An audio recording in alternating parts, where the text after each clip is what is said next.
सूर्य learning point में आपका स्वागत है। हम लोग डिस्कशन करने वाला है speed control of induction motor by pole changing method. तो इसमें हम क्या करेंगे, इंडक्शन मोटर के पोल में परिवर्तन करेंगे। इसके साथ साथ हम देखेंगे कि इंडक्शन मोटर का स्पीड क्या हो रहा है, परिवर्तित हो रहा है। तो सबसे पहले हम देखेंगे ये कितने प्रकार का होता है। तो ये जो है हमारा पोल चेंजिंग मेथड, ये 3 प्रकार से होता है। पहला क्या है, मल्टीपल स्टेटर वाइंडिंग, और दूसरा क्या है, कॉन्सिक्वेंट पोल चेंजिंग मेथड। तीसरा है हमारा पाम मेथड, जिसको कहते हैं पोल एम्पलीट्यूड मेथड। तो सबसे पहले हम लोग किस पे डिस्कशन करने वाले हैं, मल्टीपल स्टेटर वाइंडिंग।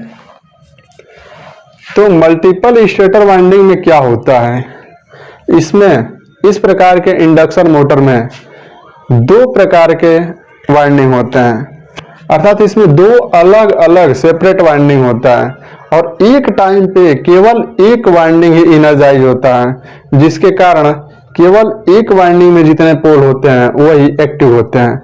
अर्थात हम मान लीजिए इसमें क्या कर रहे हैं, 2 प्रकार से वाइंडिंग कर रहे हैं। एक में एक सेट में क्या है, 2 पोल हैं, और दूसरे में हमारे 4 पोल हैं। इस प्रकार से क्या हो जाएगा, जब हम इंडक्शन मोटर को सप्लाई देंगे तो या तो 2 पोल वाले को सप्लाई देंगे या 4 पोल वाले सेट को। अगर हम इसमें क्या कर रहे हैं, 4 पोल वाले सेट को सप्लाई प्रदान कर रहे हैं, तो यहाँ पे NS का मान क्या हमारा हो जाएगा, NS बराबर क्या होता है, 120F/P। तो इससे क्या हो जाएगा, 120F का मान होता है 50 और P का मान हम क्या ले रखे हैं, 4। तो यहां से हमारा NS का वैल्यू क्या हो जाएगा, 1500 RPM। NS का मान क्या हो जाएगा, 1500। अब हम क्या कर रहे हैं, इसके स्पीड को बढ़ाना है हमें। तो स्पीड को बढ़ाना है तो इसके लिए हम क्या करेंगे, इसके पोल के मान में परिवर्तन कर देंगे। तो इसके लिए हम क्या करेंगे, इस वाले सेट अर्थात 4 पोल वाले सेट को डिस्कनेक्ट कर देंगे और इसके पश्चात 2 पोल वाले सेट में सप्लाई प्रदान करेंगे। जैसे ही हम 2 पोल वाले सेट में सप्लाई प्रदान करेंगे तो यहां से 2 पोल एनर्जाइज होगा। जैसे ही इसमें 2 पोल एनर्जाइज होगा तो इसमें नेट पोल का मान कितना है, 2। तो यहां से NS का मान हमारा क्या हो जाएगा, NS बराबर 120F/P। तो NS का मान क्या हो जाएगा, 3000 RPM। तो इस प्रकार से हमारा जो स्पीड है इंडक्शन मोटर का वो क्या हो गया, बढ़ गया। कैसे बढ़ गया, क्योंकि NS का वैल्यू बढ़ गई, और जब NS का वैल्यू बढ़ गया तो हमारा स्पीड बढ़ गया। तो इस प्रकार से हम स्टेटर में अर्थात इंडक्शन मोटर के स्टेटर में मल्टीपल वाइंडिंग करके हम स्पीड को क्या कर सकते हैं, परिवर्तन कर सकते हैं। अब इसके क्या है, नुकसान भी हैं। क्या नुकसान है, जब हम मल्टीपल वाइंडिंग करेंगे तो उसका साइज क्या हो जाएगा, बड़ा हो जाएगा। तो इस प्रकार के इंडक्शन मोटर का साइज क्या होता है, बड़ा होता है, और HP क्या रहता है, यानी पावर क्या रहता है, कम रहता है। पावर रेटिंग कम होते हुए भी इस प्रकार के इंडक्शन मोटर का साइज क्या हो जाता है, बड़ा हो जाता है। और जब साइज बड़ा होता है तो इससे स्थान भी अधिक कवर करेगा। दूसरा, इसमें मटेरियल कॉस्ट भी बढ़ जाएगा। तो ओवरऑल इससे क्या होता है, कॉस्ट हमारा बढ़ जाता है। अगला क्या है, अगला है हमारा इसमें लॉसेस का मान बढ़ जाता है, क्योंकि हम सप्लाई तो केवल एक वाइंडिंग में दे रहे हैं, तो कुछ न कुछ लॉस क्या करवा रहा है, अगला वाइंडिंग में करवा रहा है। जो हम अलग कर रखे हैं वो वाइंडिंग ही लॉस करवाएगा। क्यों, क्योंकि जब रोटेटिंग मैग्नेटिक फ्लक्स जनरेट होगा तो दूसरे वाले वाइंडिंग को कट करेगा, तो उसमें मैग्नेटाइजिंग करंट कहिए या जो भी कहिए वो उसका मान क्या हो जाएगा, बढ़ जाएगा। तो इस प्रकार से हमारा क्या हो जाएगा, लॉसेस का मान बढ़ जाएगा। तो मल्टीपल स्टेटर वाइंडिंग से क्या हो रहा है, हमें स्पीड तो परिवर्तन मिल रहा है, स्पीड में परिवर्तन तो मिल रहा है, लेकिन इसके साथ साथ क्या हो रहा है, इसमें लॉसेस का मान बढ़ जा रहा है। इसलिए ये मेथड आज के डेट में बहुत कम यूज होता है। अगला है हमारा कॉन्सिक्वेंट पोल चेंजिंग मेथड। तो इस मेथड में क्या होता है, इस मेथड में पहले जो हमारा इंडक्शन मोटर होता है नॉर्मली चलने देते हैं। जब हमारा इंडक्शन मोटर नॉर्मली चलता है उस कंडीशन में जो उसमें वाइंडिंग होता है उसके पोलों के टर्मिनल को क्या करते हैं, बाहर लेकर आते हैं, और बाहर लाने के पश्चात टर्मिनलों को अपनी आवश्यकता के अनुसार उसमें सप्लाई प्रदान करते हैं। जैसे मान लीजिए अगर जो इंडक्शन मोटर में 4 पोल हैं, तो यहाँ से 4 पोल हैं, 2-2 का हम पेयर ले रखे हैं। तो सबसे पहले क्या किया है, हम ऐसे सप्लाई है ये इसमें अब क्या कर रहे हैं, इन दोनों को शॉर्ट कर दे रहे हैं और यहाँ पे हम सप्लाई प्रदान कर रहे हैं। तो इस प्रकार से क्या हो रहा है, जब हम सप्लाई प्रदान कर रहे हैं तो यहाँ से हमारा करंट फ्लो कर रहा है। सबसे पहले करंट इधर गया, उसके पश्चात यहाँ पे, फिर करंट ये गया और यहाँ से आने के पश्चात क्या हो जाएगा, करंट इस डायरेक्शन में, और इधर से होकर करंट हमारा यहाँ वापस आ जाएगा। तो यहाँ देखेंगे सबसे पहले क्या हो रहा है, यहाँ पे जब करंट इंटर कर रहा है तो करंट के घूमने का डायरेक्शन क्या है, क्लॉकवाइज, और जब करंट क्लॉकवाइज डायरेक्शन में घूमता है तो वहां पे साउथ पोल जनरेट होता है, और जब करंट एंटी क्लॉकवाइज डायरेक्शन में घूमता है तो हमारा नॉर्थ पोल जनरेट होता है। तो सबसे पहले यहाँ पे जब जाता है करंट तो यहाँ पे किस डायरेक्शन में है, क्लॉकवाइज डायरेक्शन में है, तो यहाँ पे हमारा कौन सा पोल जनरेट हो गया, एस पोल क्या हो गया, जनरेट हो गया। अब यहाँ से ये करंट गया यहाँ पर, तो यहाँ पर भी क्या है, क्लॉकवाइज डायरेक्शन में है, तो यहाँ पर भी हमारा क्या होगा, साउथ पोल जनरेट होगा। अब इसके पश्चात ये करंट यहाँ से घूम कर आएगा इस डायरेक्शन में, तो ये कहाँ एंटर कर जाएगा, इस कॉइल में। जैसे ही इस कॉइल में एंटर करेगा तो यहाँ पे जो हमारा करंट का डायरेक्शन है वो क्या है, एंटी क्लॉकवाइज डायरेक्शन। तो यहाँ पे कौन सा पोल जनरेट होगा, एन, और इसके पश्चात ये हमारा कहाँ गया, यहाँ पे एन, यहाँ पर भी क्या, एंटी क्लॉकवाइज डायरेक्शन एन। तो इस प्रकार से इस पूरे चारों कॉइल में कितने पोल जनरेट हुए, 4 पोल। तो यहाँ पे जब 4 पोल जनरेट हुए तो हम देखेंगे एनएस का मान क्या हो जाएगा, 1500 आरपीएम। अब हमें क्या करना है, स्पीड को परिवर्तित करना है। हमें जब स्पीड को परिवर्तित करना है तो इसके सप्लाई में क्या करेंगे, परिवर्तन कर देंगे। अब परिवर्तन क्या करेंगे, इसके टर्मिनल को उठाएंगे, हटा देंगे, यानी इसको डिस्कनेक्ट करके यहाँ पे जोड़ देंगे। इसमें देखिए, इसमें क्या किया है, इन टर्मिनलों को यहाँ पे आपस में कनेक्ट कर दिए हैं, और अब सप्लाई क्या कर रहे हैं, इसमें और इसमें प्रदान कर रहे हैं। तो इसके पश्चात क्या हो रहा है, यहाँ से करंट गया, और जब यहाँ से करंट गया तो इसके पश्चात ये क्या होगा, इस डायरेक्शन में जाकर करंट हमारा इस डायरेक्शन में गया, तत्पश्चात इधर से करंट जाएगा, यहां से करंट फिर इधर एंटर करेगा, फिर ऐसे होते हुए रिटर्न आ जाएगा। तो यहां से हम देखते हैं क्या कि ये जो है, ये इस कॉइल में करंट किस डायरेक्शन में है, एंटी क्लॉकवाइज डायरेक्शन, और जब क्लॉकवाइज डायरेक्शन में है तो यहाँ पे कौन सा पोल जनरेट होगा, एस। यहाँ पर भी देखेंगे तो करंट किस डायरेक्शन में है, क्लॉकवाइज डायरेक्शन, तो यहाँ पर भी कौन सा पोल जनरेट होगा, एस। फिर यहाँ पर भी क्लॉकवाइज है तो एस। इस प्रकार से यहाँ पे पूरा का पूरा कौन सा पोल जनरेट हो गया, एस पोल। तो यहाँ पे जब एस पोल जनरेट हो गया तो क्या ये सर्किट, मैग्नेटिक सर्किट पूरा हुआ, नहीं हुआ। क्यों, क्योंकि मैग्नेटिक सर्किट पूरा होने के लिए एन तथा एस दोनों ध्रुव बनना अनिवार्य है। जितना एन रहेगा उतना एस भी रहेगा, क्योंकि मैग्नेटिक सर्किट बनने के लिए अगर जो मान लीजिए मैग्नेटिक फ्लक्स जो है वो प्रतिस्थापित होने के लिए क्या होता है, एन तथा एस ध्रुव होता है, एन से निकलता है और एस की तरफ प्रतिस्थापित होता है। तो इस प्रकार से यहाँ पे जो मैग्नेटिक फ्लक्स आएगा वो ऐसे तो आएगा नहीं, तो इसी कारण से क्या होता है, अपने आप ही, अर्थात मैग्नेटिक सर्किट को पूरा करने के लिए स्वतः इसमें क्या होता है, स्वतः क्या होता है, नॉर्थ पोल जनरेट हो जाते हैं, और जो ये नॉर्थ पोल जनरेट होते हैं उन्हीं पोलों को ही हम क्या कहते हैं, कॉन्सिक्वेंट पोल मेथड। तो यहाँ पे अब इसको मैग्नेटिक सर्किट को पूरा करने के लिए यहाँ पे कौन सा ध्रुव उत्पन्न हो जाएगा, एन, और यहाँ पर भी कौन सा ध्रुव उत्पन्न होगा, एन। तो इस प्रकार से यहाँ पे क्या हो जाता है, नॉर्थ पोल जनरेट होता है। जो ये पोल होते हैं, ये पोल जितने भी हैं ये कौन से पोल कहलाएंगे, कॉन्सिक्वेंट पोल। तो इस प्रकार से अब हम देखेंगे तो इसमें नंबर ऑफ पोल क्या हो गया, दोगुने, अर्थात पहले इसमें 4 पोल थे, 2n 2s, तो अब इसमें क्या हो गया, 4n तथा 4s हो गए। तो यहाँ पे नंबर ऑफ पोल की संख्या क्या हो गई, अधिक, और जब नंबर ऑफ पोल की संख्या अधिक हो गई तो हमारा इंडक्शन मोटर का स्पीड क्या हो जाएगा, कम हो जाएगा, यानी स्पीड क्या हो जाएगी, आधी। क्यों? क्योंकि ये यहाँ से अगर देखा जाए पहले कितना पोल था 4, तो 4 पोल पे कितना स्पीड था 1500 आरपीएम। अब हम क्या कर रहे हैं 8 पोल कर दे रहे हैं, तो यहाँ से 120F अपान P करेंगे तो यहाँ पे 8 हो जाएगा, तो इसका मान क्या हो जाएगा 750 आरपीएम। तो इस प्रकार से हमारा क्या होता है, इंडक्शन मोटर का स्पीड कम हो जाता है।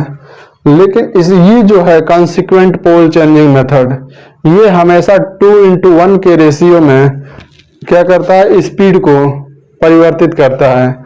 अब ये चाहे जिस मॉडल में भी यूज करें, ये 4 पोल लेकर यूज करें, 6 पोल, 8 पोल, 10 पोल, ये हमेशा और हमेशा क्या होगा 2:1 के 2:1 अर्थात 2:1 के रेशियो में ये स्पीड को परिवर्तित करेगा।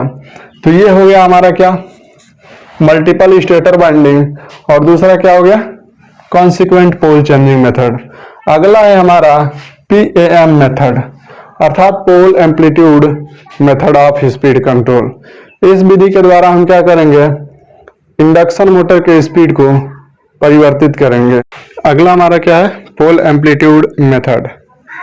इस मेथड में क्या होता है, जब हम इंडक्शन मोटर में 3 फेज बैलेंस सप्लाई प्रदान करते हैं, तो इंडक्शन मोटर के स्टेटर में एक बैलेंस्ड क्या उत्पन्न होता है, MMF उत्पन्न होता है। तीनों फेज के लिए अलग अलग उत्पन्न होता है। क्यों? और ये क्या रहता है 2π/3 एंगल पे डिस्प्लेस रहता है, क्योंकि जो हमारा बैलेंस सप्लाई होता है इसके कारण जो करंट उत्पन्न होता है बैलेंस कंडीशन में वो क्या रहता है 120 डिग्री अर्थात 2π/3 डिग्री पे डिस्प्लेस रहता है। इसी कारण से जो हमारा इसमें स्टेटर में MMF उत्पन्न होता है वो भी क्या रहता है 2π/3 डिग्री पे डिस्प्लेस रहता है। तो जब हम इसमें 3 फेज सप्लाई प्रदान करते हैं स्टेटर में, तो इसमें बैलेंस्ड MMF क्या उत्पन्न होता है, पहला होता है हमारा FA क्या रहता है, FA क्या रहता है हमारा FM sine P into theta. और अगला हमारा जो करंट उत्पन्न होता है अर्थात B फेज में जो करंट उत्पन्न होता है वो क्या रहता है 2π/3 डिग्री बैक, अर्थात यह क्या हो जाएगा FB का मान हो जाएगा हमारा FB बराबर क्या हो जाएगा FM sine P theta minus 2π/3। इस प्रकार से हमारा अगला FC बराबर क्या हो जाएगा, FC बराबर होगा हमारा FM sine P theta minus 4π/3। अब यहाँ पे FM क्या है, सब में कॉमन है। ये क्यों कॉमन है, क्योंकि इंडक्शन मोटर के प्रत्येक कॉइल में जो हमारा नंबर ऑफ टर्न है वो क्या है सेम है, और बैलेंस होने के कारण इसमें जो करंट है वो क्या है सेम है। तो इस कारण से जो हमारा मैग्नेटिक फ्लक्स उत्पन्न होगा, मैक्सिमम फ्लक्स जो उत्पन्न होगा वो क्या रहेगा सेम रहेगा अर्थात समान रहेगा। इसी कारण से हमारा FM क्या है हर जगह सेम है। यहाँ पे बस क्या डिफरेंस हो गया है एंगल, जो इन MMF में सभी MMF में जो हमारा क्या है एंगल है अर्थात इसका जो एंगल है वो क्या अलग अलग है। क्यों? क्योंकि ये पूरे के पूरे जो MMF है ये तीनों MMF 120 डिग्री पे क्या है डिस्प्लेस्ड है। अब यहाँ पे P बराबर क्या है, P बराबर यह क्या है number of pole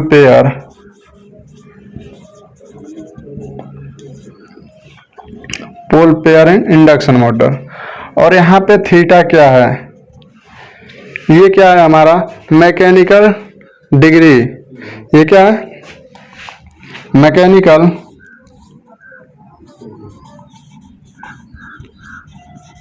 mechanical angular degree.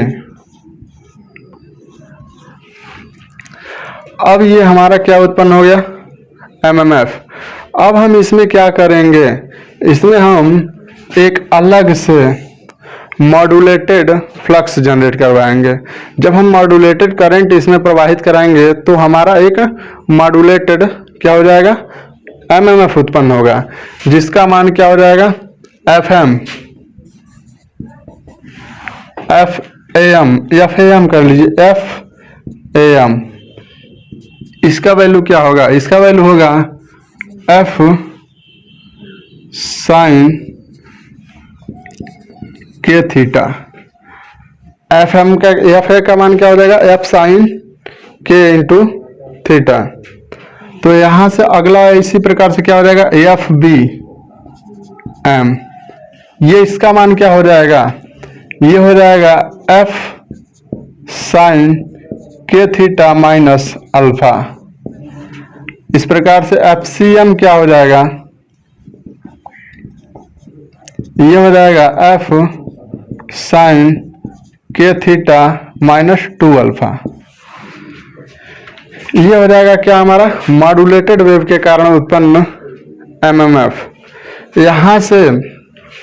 यहां से अब ये जो अल्फा है, अल्फा बराबर क्या है, प्लस माइनस 2π/3।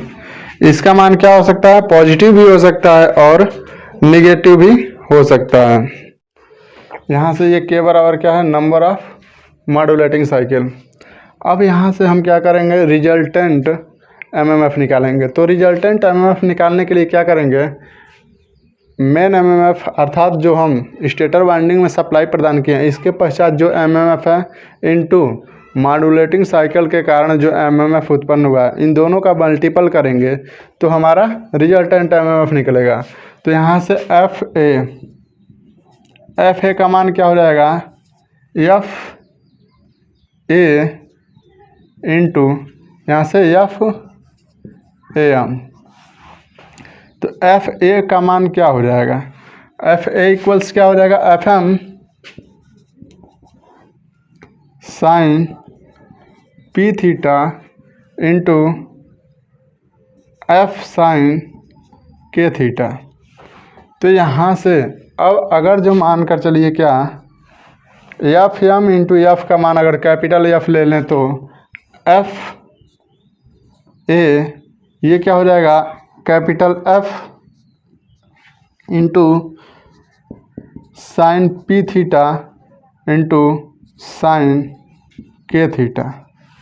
अब ये एफ ए बराबर क्या लिख सकते हैं, ये हो जाएगा f/2 cos P theta minus K theta minus cos P theta plus K theta. यहाँ से थीटा कॉमन कर लेंगे तो एफ ए इक्वल क्या हो जाएगा, f/2 कॉस थीटा बाहर कर लेंगे तो ये क्या हो जाएगा, ये हो जाएगा हमारा पी थीटा टू कॉमन कर ले पी माइनस के माइनस कॉस, यहाँ से थीटा कॉमन करेंगे तो क्या हो जाएगा, पी प्लस के।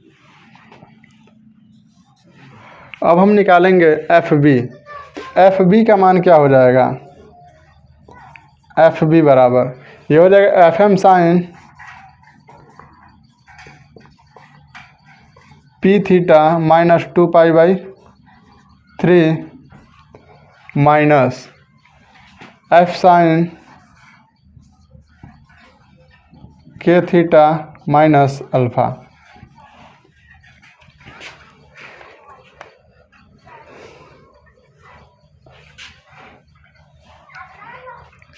तो यहाँ से अब क्या हो जाएगा, F B F M into F बराबर कैपिटल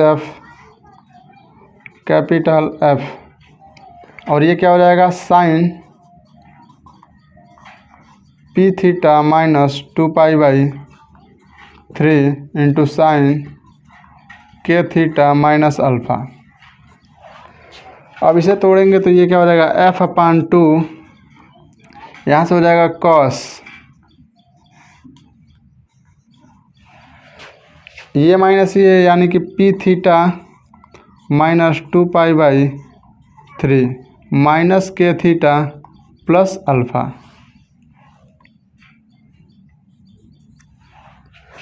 अब ये क्या हो जाएगा, माइनस कॉस, ये क्या हो जाएगा, पी थीटा माइनस 2π/3 और ये हो जाएगा plus K theta minus alpha.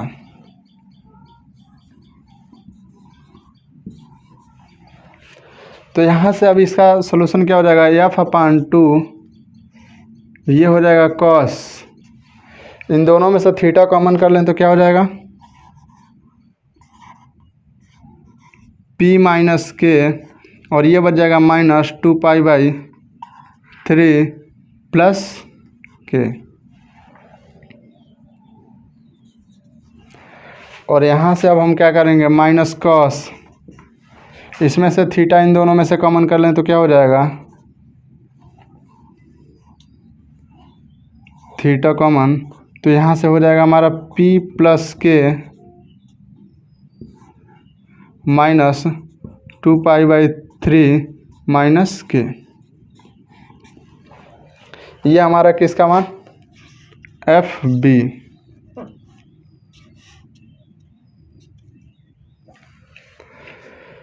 Similarly हम क्या निकालेंगे, FC का मान। FC बराबर क्या हो जाएगा, FC का मान हो जाएगा FM साइन P थीटा,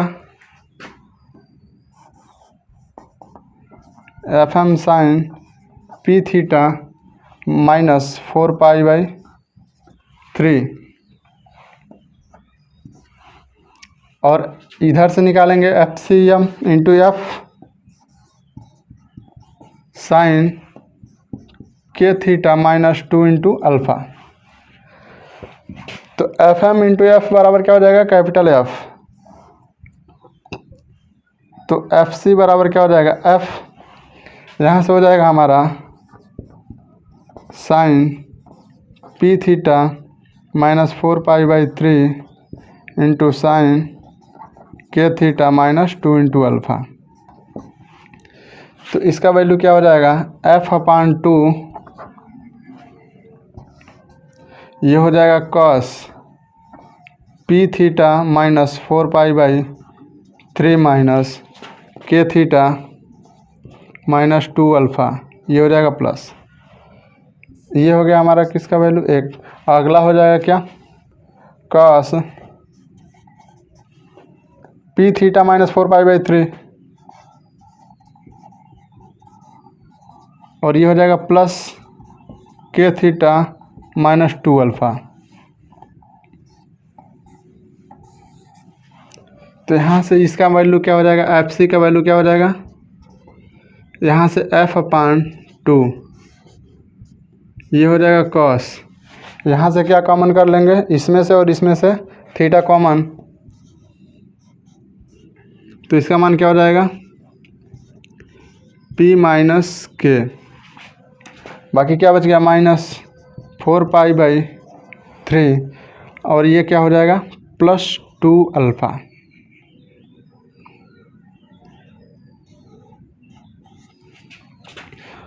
ये क्या हो जाएगा माइनस कॉस, यहाँ से हम कॉमन कर लेंगे थीटा, तो क्या बचेगा, ये बच जाएगा P प्लस के माइनस 4π/3 माइनस 2 अल्फ़ा।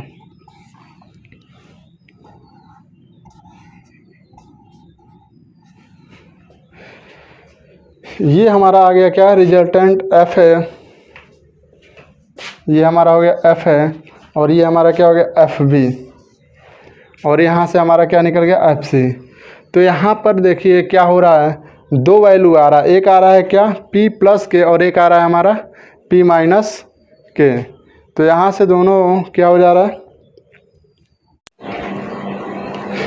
इस प्रकार हम देखते हैं क्या, इसमें दो सेट MMF तैयार होता है, एक क्या होता है P प्लस के और दूसरा क्या होता है P माइनस के।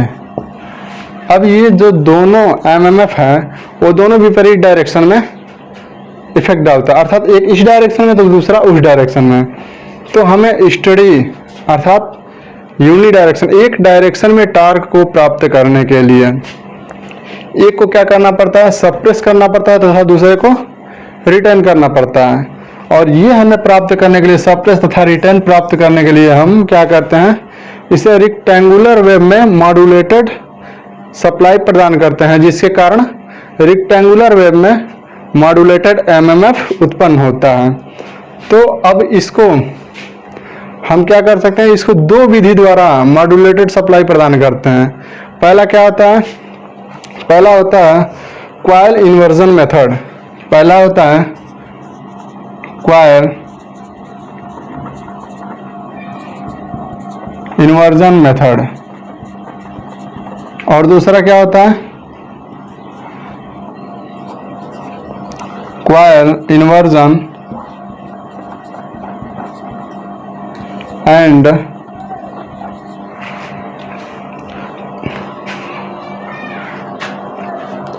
Omission method.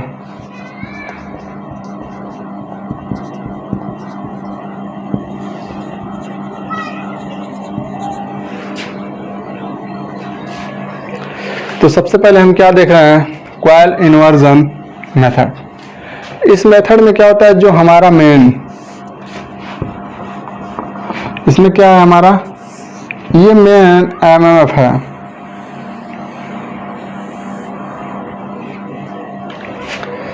तो इस कंडीशन में क्या होता है, इसका 6 बना लीजिए।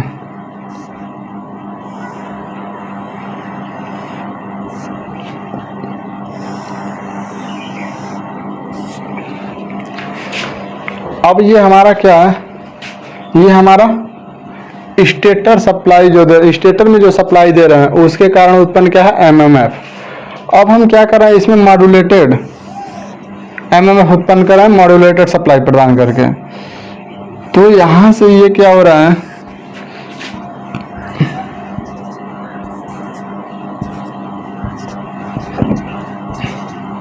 यहां से लेकर यहां तक ये पॉजिटिव और यहां से लेकर यहां तक ये निगेटिव हो जा रहा है। अब इस कारण से क्या होगा, कॉइल इन्वर्जन मेथड में जब हम मॉड्यूलेटेड सप्लाई प्रदान करते हैं तत्पश्चात क्या होता है, जब तक ये पॉजिटिव सिग्नल रहता है तब तक हमारे मेन एमएमएफ में कोई परिवर्तन नहीं होता है, अर्थात जिस वेव में चल रहा है उसी वेव में चलेगा। लेकिन जैसे ही हमारा निगेटिव साइकिल आता है तो इसका ये जो सिग्नल होता है वो पलट जाता है। तो यहाँ से आप क्या करेंगे, जब इसका वेव बनाएंगे तो ये क्या हो जाएगा, ये हमारा पहला, तो ये तो सेम रहेगा, दूसरा भी क्या रहेगा सेम, तीसरा भी हमारा सेम, यहाँ तक क्या है सेम है। लेकिन अब ये जो पांचवा है, अगर इसे ऐसे बना लें, जो पांचवा है ये क्या आ जाएगा नीचे, अर्थात ये ऐसे बन जाएगा।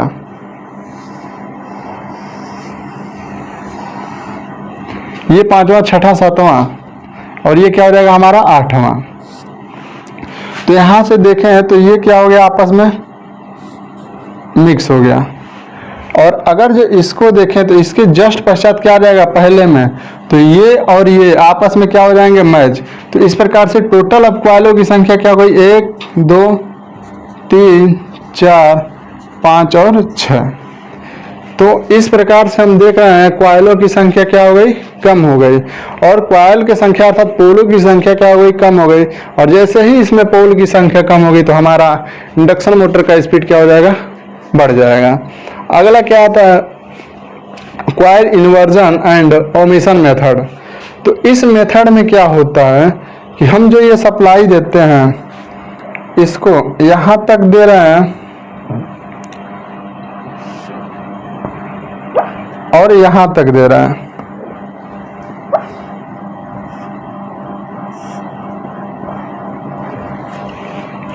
तो इस मेथड में क्या होता है, इस मेथड में होता ये है कि यहाँ से जो हमें लास्ट अंत में सिग्नल मिलता है वो ये तो मिलता है, जब तक पॉजिटिव है तब तक कोई प्रॉब्लम नहीं, सेम डायरेक्शन में हमें प्राप्त होता है। तो ये 3 साइकिल हमें क्या मिल जाता है, मिल जाता है 1 2 3। लेकिन ये जो चौथा होता है ये क्या हो जाता है, ओमिट हो जाता है, अर्थात समाप्त कर दिया जाता है। और ये हमारा जो बाकी का है वो उल्टा डायरेक्शन हो जाता है, क्यों, क्योंकि इन्वर्जन के कारण। तो ये 5 वाला क्या आ जाएगा, कॉइल नीचे, और ये 8वां वाला जो है ये भी क्या हो जाता है, ओमिट हो जाता है। तो इस प्रकार से इसमें भी हम देखेंगे तो कितने हो गए, 1 2 3 4 5 6 कॉइल, अर्थात इसमें भी क्या हो गया, नंबर ऑफ कॉइल की संख्या कम हो गई। और जैसे ही नंबर ऑफ कॉइल की संख्या कम हो गई तो हमारा स्पीड इंडक्शन मोटर का क्या हो जाएगा, बढ़ जाएगा। तो इस मेथड को जहां पे 2:1 के रेशियो में ना यूज करना हो, अर्थात स्पीड को 2:1 के रेशियो में इसमें यूज नहीं कर सकते हैं।